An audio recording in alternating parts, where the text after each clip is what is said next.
E allora, non possiamo dirti capitano perché ancora non sei stato nominato, però insomma faccio presto a fare i conti avendo due figli 91-93, quanti anni hai? Sei del 94, ma non lo diciamo. Non si Sei, dice. sei l'esperienza di questa squadra perché la Follinese è estremamente giovane.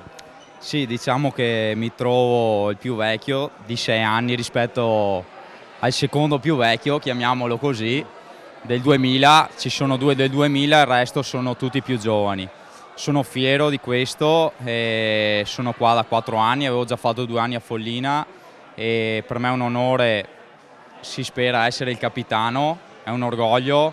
La squadra è giovane, però sono giovani responsabili e entusiasti e col cuore follinese, quindi sono sicuro che ce la metteremo tutta, sia io da capitano che con i miei compagni di provare insomma quantomeno a tornare in seconda. A tornare in seconda. È stata un'annata sfortunata, non bella, un po' ve la siete anche cercata, insomma, perché siete partiti bene, poi avete avuto sto periodaccio e poi adesso si tratta di risalire, come dicevi, no? Sì, abbiamo fatto un girone d'andata l'anno scorso, io purtroppo ero fermo per un infortunio, però con tutto rispetto eravamo ottavi a fine girone, nessuno se la sarebbe aspettata.